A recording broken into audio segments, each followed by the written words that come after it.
as you can see, the 3% is just actually just a few cents increase. And like I said, it's 8 total. Based on the numbers that I ran, it'll bring in about $18,000 over the course of the year. Ms. Balance. Does this affect all water consumers, or just business, or just residential? All water consumers. Now, the numbers, based on the audit figures that I have here, we had, like I told you, we had 92% of net revenue of the principal and interest payments on the 2 bond issues that are out.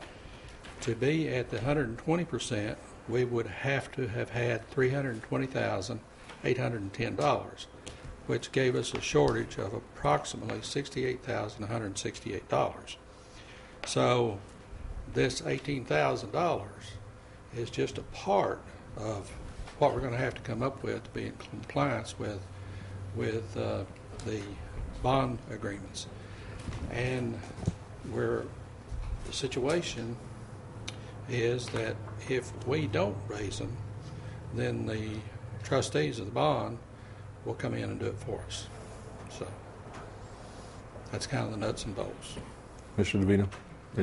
Doesn't the finance director have the authority to raise rates up to 3%? That's this 3% that we're talking about right now, yes. I mean, you don't need council's approval for that. Well, you need to really approve the ordinance, but no, not really.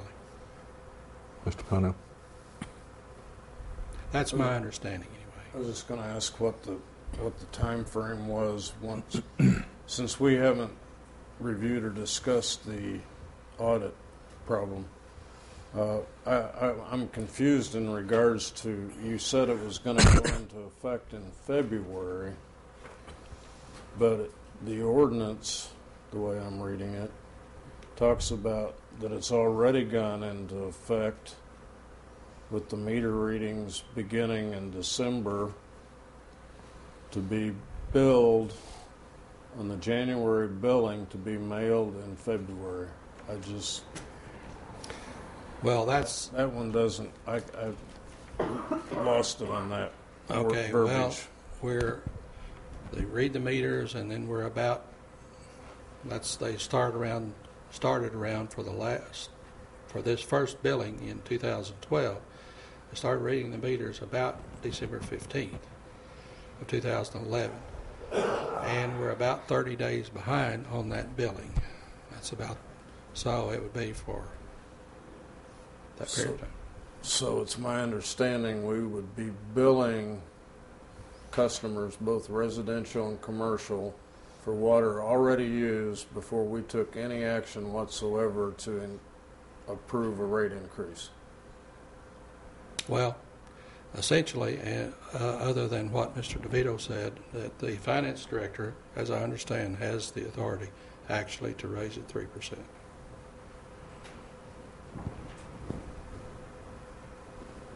Further? Mr. Weaver, any input? My understanding is that what the finance director has just told you is correct. He could raise this without your approval. I think he should do that.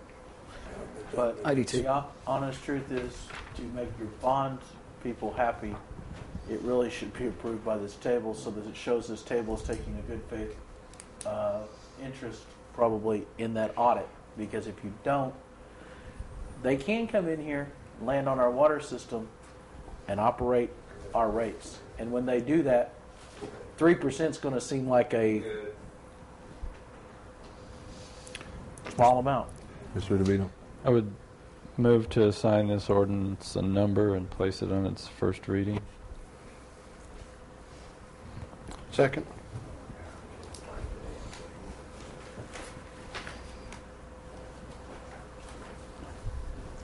We need a roll call this when it gets time.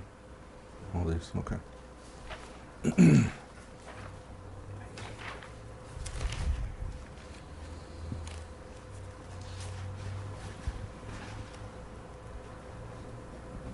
Mr. DeVito. Yes. Ms. Balance. No. Mr. Raphael? No. Mr. Berry? Yes. Mr. Pownell? No. Dr. Kirkpatrick? No. 2 yeses, 4 nos. Okay. Mr. Pownell. Make a motion that the finance director be allowed to increase the water rates within his authority. Second.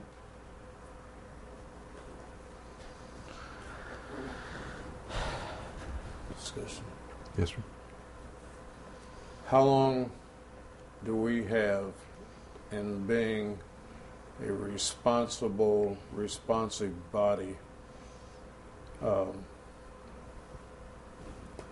to accept or deal with a water rate increase if we're showing we're taking positive action in that direction? I think this is being, and I don't want to point any fingers or make any accusations because that is not my intent, but this is another after the fact. Here's another raise just because we haven't been doing things by the books. And I just have a hard time with this table approving that. But go ahead and let the finance director, my concern is if we got 90 days, then we ought to be able to operate it, write an ordinance, and put it in place with enough advance notice. And this is the first time that I even knew we were faced with another situation because we have not even discussed the audits. Well, the audit is dated September the 29th, and I'm not sure when you received it because I wasn't here at that time. But this is the audit report. I presume that everyone has a copy of it by Mayor Dobson.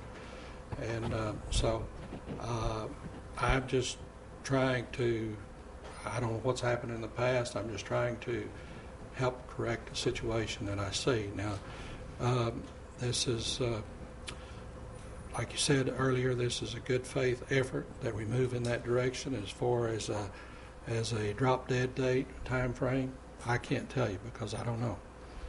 And but I do feel like, and this is just a partial solution. This is not the entire solution. We're going to have to figure out if we're $68,000 short at the end of this for this audit, then this is going to bring in about $18,000. We're going to have to face another $50,000 coming from somewhere, and that's for 2010 because that's when this audit was. We'll be having another audit coming up sometime here in a few months of 2011.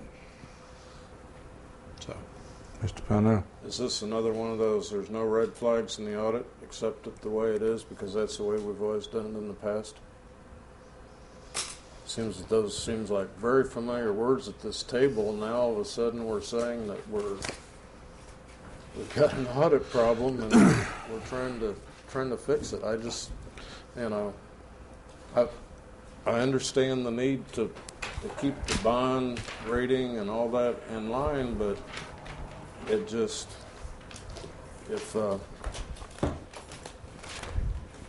well, may I give you my assessment of if I understand your question properly? I've asked the question, has this occurred back in the past? We've been out of compliance on a bond issue, and we have not, to the best of my knowledge. So then the next thing is that, the water and sewer apparently in 2010 had some unusually high expenses, and that were, you can't always really determine what's going to happen because of weather conditions and various other things. And our water and sewer system, so I understand, is very, very old, and we have lines breaking and this and that and the other, and so those have to be repaired. So the expenses were unusually high for some reason in 2010, and that's what created this situation. Mr. DeVito. Yes, we have a motion on the table to empower the finance director. Well, he doesn't need our empowerment, but to allow him, with our blessings, to go ahead and raise the rates by 3%. I believe we did. Didn't vote though. There's no vote. We seconded it, and it got back into discussion. Right. So, is there any more discussion? Mr. Raphael? I would just like to say that all the water that we're leaking, that we're paying for, that we're never getting, would easily take care of this problem. Okay. Mr. Berry, you got your hand up? Well, yes and no. To address Mr. Parker's, I mean, if we had money to repair the pipes, yes, that's very true, and that's part of the problem. We don't have the money to repair all the pipes, so we do get into this situation. I guess what I'm hearing you say is that because of last year, we didn't run into the audit problem. I don't remember what the water audit, but I don't remember seeing anything about this. There wasn't. All of a sudden, instead of being 120%, we're at 92%. That's right. So, and this is just, okay, so somewhere we're going to still need to look at the $50,000.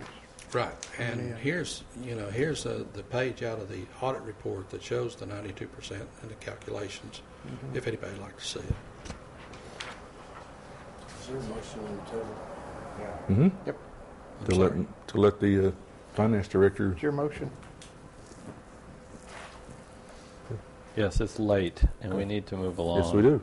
That's waiting on you Our guys. brains are not So all in favor of letting the finance director take care of his 3% increase within his authority? We need to roll call this? No. Yes. It wouldn't hurt. Okay. Let's Let's do this. We can move on. minimize the question.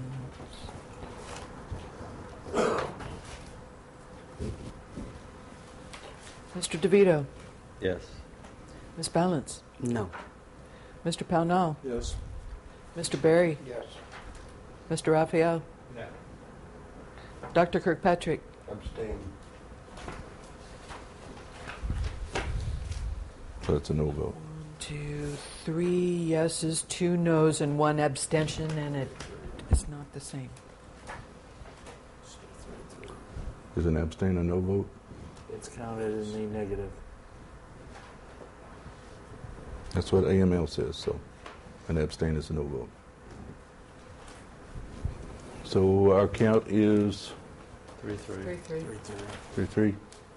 Yes?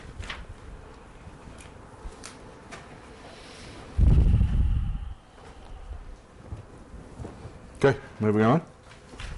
Now to the number 9 expiration moratorium digital electronic signs. Motion to discuss. Is there a second?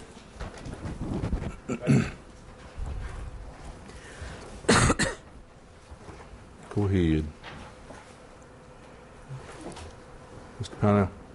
Could we not, with a quick review of the city attorney reviewing the verbiage with our procedures for reading, for discussion, resolutions, that's why I brought this up earlier, for a potential, I don't know if you can extend something that's expired when you haven't had a meeting, but basically change the words to continue the moratorium for 60 days. If you give me the ordinance or the resolution to look at, I can probably change the verbiage to create basically a new moratorium. I mean, you're not extending one that's expired, but I doubt that there's any major changes that would have to come forthwith from this. Mr. Mayor, Yes. do we have any idea of when this digital electronic signs ordinance will be ready? Mr. Pennell? That's what I don't know. It's being held up, waiting finalization of the sign Okay. ordinance changes. Will 60 days be long enough? I don't know, press it, but it's. I'd make a motion we move it for 90 days then. Second. 9-day extension? Okay. All in favor of the 90-day extension, say aye. Aye. Any opposed? Okay, motion carried. To reword it, all you need to do is change your end date and give it a new number. Okay. I need to take action on it. Yeah. Move to sign a number that would be a new resolution. Yeah, it'll be a new resolution. Move It'll to be a new sign. moratorium, basically. Move to sign a new resolution and You read have for this, don't you? approval. Okay. Discussion. Read for I approval? don't know what the I said new read date for is. approval. I'm sorry. We're extending something that we already That's, had. If you're going to Not the do that, procedure. you're going to have to vote first to change your procedure. for Okay, the read suspended for rules. discussion. Okay. You're gonna have to So put your- you're moving to, okay. Sign a number and read for discussion. Sign a number and read for discussion, okay. So the new date will be what? I'll find one 90 days out if that's what you want to use, or we could use the 5th of. Just give it a year. Just simplify it, make it for a year. 31. Well, the vote for 6-0 was for a 90-day 90 extension. days. Basically, we're looking Uh, at March 31st, April What is today, March, January? Fifth. 5th, roughly. You got 26 days left in January. You'd have 29. because April it's a leap 11th. year. And 12th. So we need 90 days. 90 days. So that's 55. January, February, March, 4th of April. Looks like 4th April.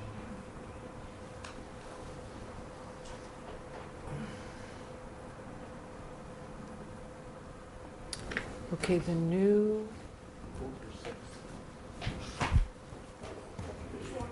This Be the 4th.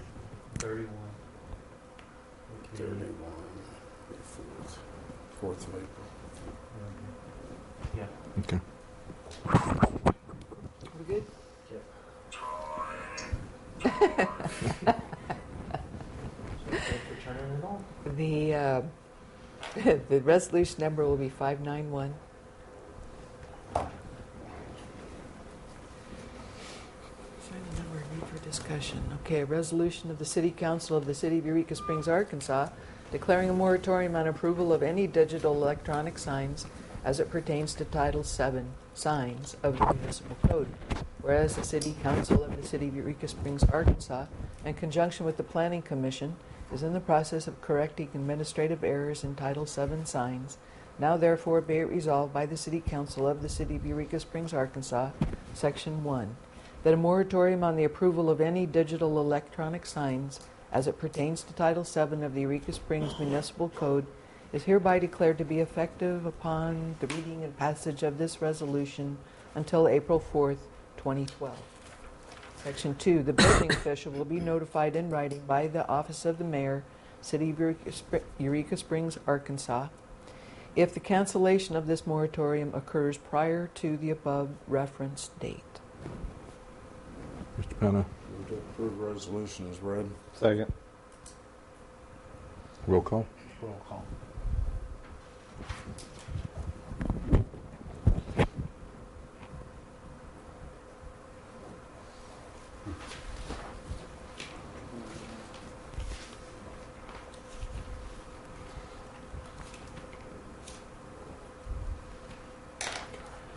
Okay, Mr. Barry, Yes.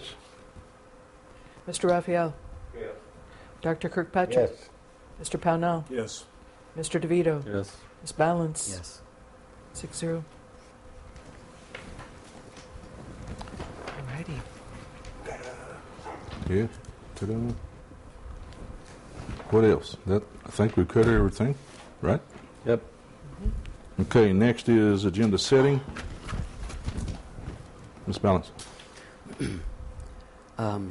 Either for our next meeting or possibly the first meeting in February. Let's shoot for the first meeting in February. I'd like to add a discussion of the emissions reduction plan. Second.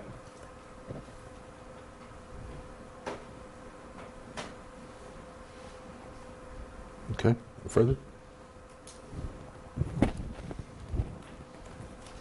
Okay, no further agendas, items for the agenda? Those items that were deferred. Oh, yes, of course. Mayor, Yes, could sir. I add possibly, along with the B&B license fee ordinance, that we discuss a license fee on apartments? Second. Okay.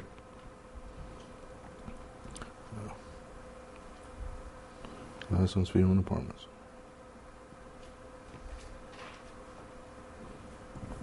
Any further? Okay, if not, we'll close agenda setting. Before we get into council comments, as per previous resolution, we are notifying the council of a bid for concrete street repair. It is set for no later than 9 o'clock on Wednesday, January the 25th, 2012, which the bids will be open and read aloud. This is so we can start getting some of our streets back in town, city streets. Concrete street repair. Yes, sir. Are there any results of the roof? Not yet. No, we're discussing a different method of repairing the roofs right now. I think we'll have better results with that. Any further on this one? You're notified like we agreed to do. Okay. I don't have any other things going on. So with that, I guess we are to council comments. Mr. Pownell. Happy 2012, and hopefully after tonight's agenda list is whittled down that we're getting a little bit better start than what we did in 2011. Thanks for your all's patience. Mr. Berry. Nothing but me. Mr. DeVito. Ms. Balance. Yes. I've sat at this table for a year now. I've found it, the flow of information between the mayor's office and the city council has been very lax.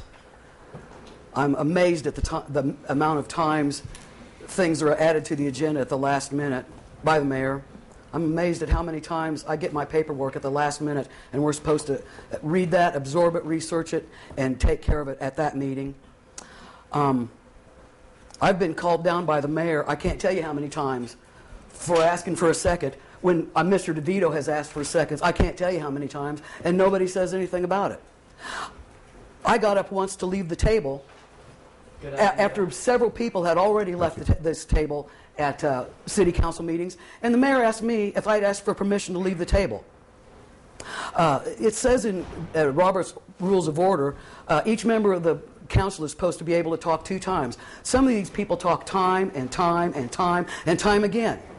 I pointed out several places where this city council is out of compliance with state statute. I get ignored or laughed at. There's been times when I've tried to get a workshop, tried to get a workshop. Nobody wanted to have a workshop. As soon as one of my colleagues brought it up, boom, we have that workshop. I've seen Mr. DeVito make rules time and time and time again saying we can't ask questions during public comment. Oh, yes, we can ask questions during public comment. We can't ask questions during public comment. And the mayor just allows Mr. DeVito to make the rules as we go along. On one of our public forums in the area, I've had somebody who didn't like my vote, and I won't, I'll just mention her initials, Icky Snyder. She's called me a bitch. She's told some horrible, outright lies about me on a public forum, in writing. Tonight, we had somebody who wanted to change our meetings so they could attend some other meetings. And when I said, hey, you change the meetings, it's going to have a negative impact on my ability to make a living. My colleagues voted to go for the guy who wanted to attend a meeting rather than somebody who needs to make a living. Oh, it can only go up from here. Thank you. No comments. Motion to adjourn. So moved, adjourn. Second.